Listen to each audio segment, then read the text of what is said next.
નમસ્કાર મિત્રો, સ્વાગત છે તમારો આપણી યુટ્યુબ ચેનલની અંદર. મિત્રો, તમે આ ચેનલની અંદર નવા આવો તો ચેનલને સબસ્ક્રાઇબ કરી દેજો અને વિડીયોને લાઇક કરી દેજો. મિત્રો, આપણા જીવરાજભાઈ હાલ અને જૂનાગઢના એસપી સાહેબનો કોલ રેકોર્ડિંગ થયું વાયરલ.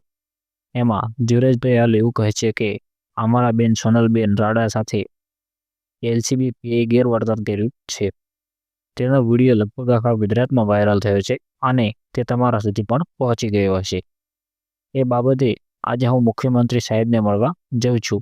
તેના પહેલાં મને એવું લાગ્યું કે કોઈ એસપી સાહેબ સાથે ચર્ચા કરી લઉં. સાહેબ, આ બાબતે તમે પીઆઈ સાથે વાત કરી છે? કેમ કે એક મહિલા સાથે ગુજરાતના કોઈ પણ અધિકારીને પોતાના સંસ્કારો હોય, કેમ કે દીકરી સાથે આવું વર્તન કરવું એ ગુનેગાર જેવું છે. આ તો ગુનેગાર જેવું અમને વર્તન કર્યું છે અને આવું એમને વર્તન કર્યું છે એ યોગ્ય છે?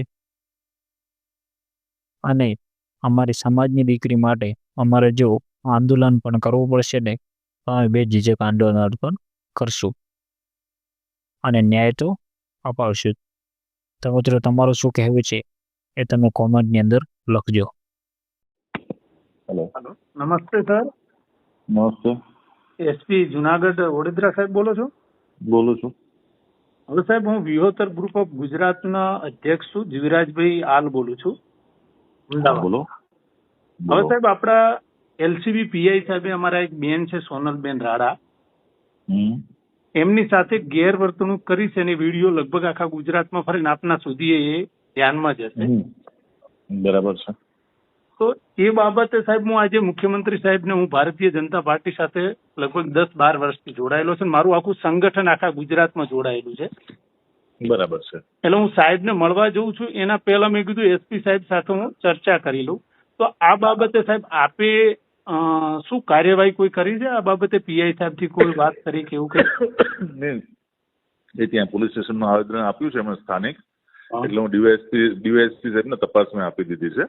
અચ્છા, બરાબર છે. હા, એટલે સાહેબ તપાસ આપી તો એક આવેદન પત્ર ઉપરથી આપે તપાસ આપી, પણ આપે આવી ગેરવર્તણૂક એક મહિલા સાથે ગુજરાતમાં કોઈ અધિકારી પોતાના સંસ્કારો કે એવું કંઈક તો હોય ને, એમ દીકરી સાથે કોઈની સાથે એવું વર્તન કરવું, કોઈ ગુનેગાર જેવું વર્તન કરીએ તો એ કેટલું યોગ્ય છે?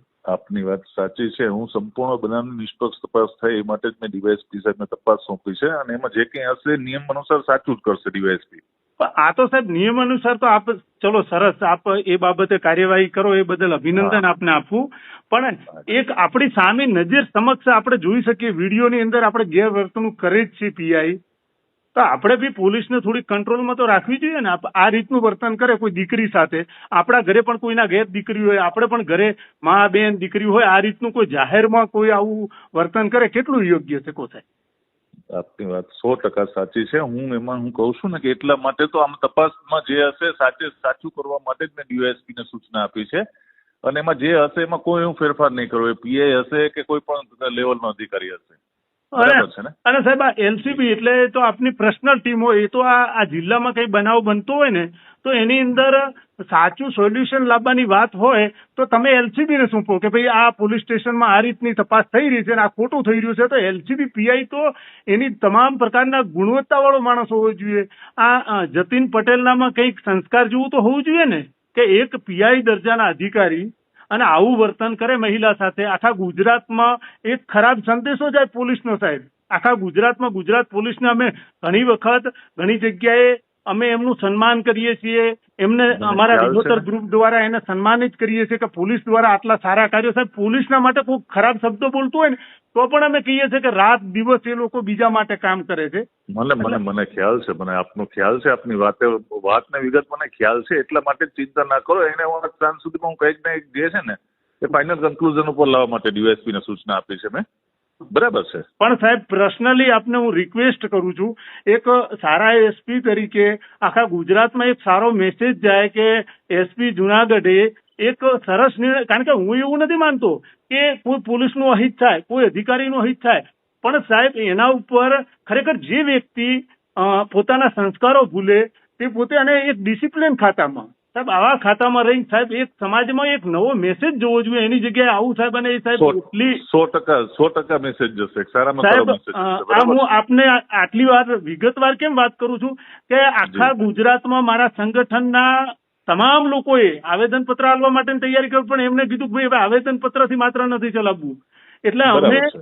આ બાબત, અને અમે સમજો સરકાર સાથે આટલા બધા જોડાઈને રહીએ છીએ, અને હું એમ કહું છું બરાબર. કોઈ ગુનાહિત પ્રવૃત્તિ કરતો હોય ને અમે આપને ભલામણ કરતા હોઈએ ને તો અમને હા, પણ હા, દુઃખ થાય કે આપણે કોઈ ખોટા વ્યક્તિની ભલામણ કરતા હોઈએ, પણ એક બરાબર. દીકરી સાથે આવું વર્તન કરે પીઆઈ તરીકે, એટલે આ અયોગ્ય છે. આપ એ બાબતે કાર્યવાહી કરો એ માટે હું આપને વિનંતી કરું છું, બરાબર? 100% અને મારું 100%. સંગઠન આખા ગુજરાતની અંદર સાહેબ આના માટે આખું આંદોલન કરવું પડશે ને તો આંદોલન કરશું. અને અમે આજે જ હું સીએમ સાહેબનો ટાઈમ લીધો છે, જો મને ટાઈમ મળશે આજે જ હું, નહીં તો કાલે મળી અને આ બાબતે પૂર્ણ રજૂઆત કરીશ સાહેબની સામે, કેમ કે આવું તો ક્યારેય સાહેબ ચલાવી લેવામાં નહીં આવે.